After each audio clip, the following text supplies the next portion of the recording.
Hello guys, welcome back to our YouTube channel easy learning hacks. So आज का हमारा topic है Adivasis and stereotyping. Let's begin. Stereotyping क्या होता है? जब आप किसी भी पर्सन, ग्रुप, कम्युनिटी के बारे में कुछ भी प्रीडिफाइंड नोशन बना के रखते हो या पहले से किसी के बारे में कुछ सोच के रखते हो कि ये इस तरीके का होगा, इसका ऐसा पहनावा है तो ये इस प्लेस को बिलोंग करता होगा, तो ये होता है स्टीरियोटाइपिंग। ठीक है, एक एग्जाम्पल देती हूँ मैं आपको। जैसे जनरली लोगों का एक प्रिकंसेप्शन है कि जो वुमेन है उन्हें वो एक पर्टिकुलर रोल देना चाहिए, उन्हें जैसे असिस्टेंट का रोल दे दिया तो उसमें वो ज़्यादा फिट होती हैं रादर दैन मेल्स। मेल्स को क्या है, मेल्स को सीईओ का पोजीशन दे दिया, वो उससे ज़्यादा बेटर हैंडल कर सकते हैं। तो जो वुमेन्स है वो बेटर हैंडल नहीं कर पाएंगी ऐसे एडमिनिस्ट्रेशन को।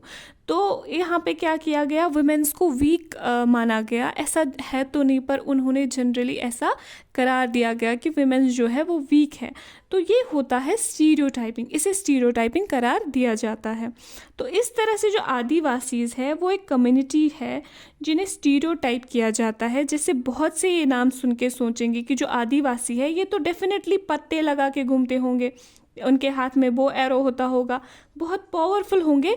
तो इस तरह से हमने क्या कर लिया है, इन्हें स्टीरियोटाइप कर लिया है। In India we usually showcase Adivasi community in particular ways. India में क्या करते हैं, हम आदिवासी को एक पर्टिकुलर वे में प्रेजेंट करते हैं। कौन से पर्टिकुलर वे में प्रेजेंट करते हैं? स्टीरियोटाइपिकल वे में प्रेजेंट करते हैं हम उन्हें। जब हम आदिवासी का नाम बोलते हैं तो आपके मन में क्या आता होगा? आपके मन में पहला ऑप्शन आता है कि ये तो प्रिमिटिव होंगे। प्रिमिटिव यानी ये पुराने तरीके से रहने वाले होंगे, जैसे पुराने टाइम पे रहते थे लोग, उस तरीके से इनका लाइफस्टाइल आज भी होगा। दूसरा आता है आपके मन में कि कलरफुल कॉस्ट्यूम्स, ये लोग तो कलरफुल कॉस्ट्यूम्स ही पहनते होंगे। ये सब हम प्रिज्यूम करके रखते हैं कि इनका पहनने का ढंग अलग होगा। ठीक है। Blame them for lack of advancement, हम ब्लेम करते हैं इन्हें कि ये लोग खुद ही जंगलों से बाहर नहीं आना चाहते हैं, तो क्या ये वहाँ पे रहना चाहते हैं, अपने जंगलों में ही रहना चाहते हैं, तो इसलिए ये एडवांस नहीं हो पा रहे हैं। लेकिन रियलिटी क्या है? रियलिटी एकदम डिफरेंट है। रियलिटी बहुत हार्ड हिट करती है ना।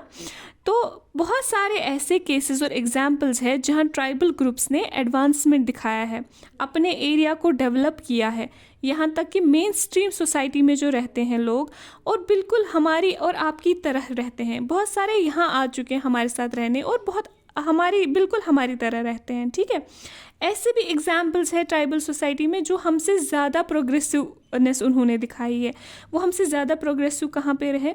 उनमें हायरार्की सिस्टम नहीं है। हमारे यहाँ क्या होता है, हमारे यहाँ आज भी मेल फीमेल्स इक्वल, उनको इक्वल ट्रीटमेंट नहीं मिलता है। उनमें फिर भी आज भी हायरार्की रहता है, जैसे मैंने आपको पहले भी एग्जाम्पल दिया था। तो क्या है कि इनकी सोसाइटी इतनी प्रोग्रेसिव है कि इनमें हायरार्की सिस्टम बिल्कुल भी नहीं है। इनमें यहाँ पे मेल्स हो फीमेल्स हो सब इक्वल है। हमने तो बस स्टीरियोटाइप सोच बना के रखी है कि ऐसा होता होगा इनमें, लेकिन ऐसा ही हो ये ज़रूरी नहीं है। Therefore, stereotyping particular communities can lead to people discriminating against such groups. जब आप स्टीरियोटाइपिंग बना के रखते हैं तो आप डिस्क्रिमिनेशन करते हैं। जैसे एग्जाम्पल देंगे हम यहाँ पे, मान लो कि कोई ग्रुप ऑफ टेररिस्ट्स का है, उसमें क्या है, उसमें एक दो लोग जो फॉलो करते हैं एक पर्टिकुलर रिलीजन को। ठीक, तो मान लीजिए वो मुस्लिम्स थे, तो आप क्या करते हैं, आप स्टीरियोटाइप बना के रखते हैं कि ये जो पूरी की पूरी मुस्लिम कम्युनिटी है ये क्या है, ये टेररिस्ट्स की होगी। तो ये बिल्कुल गलत है। स्टीरियोटाइप से डिस्क्रिमिनेशन बढ़ जाता है सोसाइटी में। हमें बिल्कुल भी स्टीरियोटाइप सोच नहीं रखनी चाहिए। हम बहुत आगे आ चुके हैं लेकिन हमारी सोच कहीं ना कहीं पीछे फिर भी रह चुकी है, तो हमें अपनी सोच को भी उतना डेवलप करना चाहिए।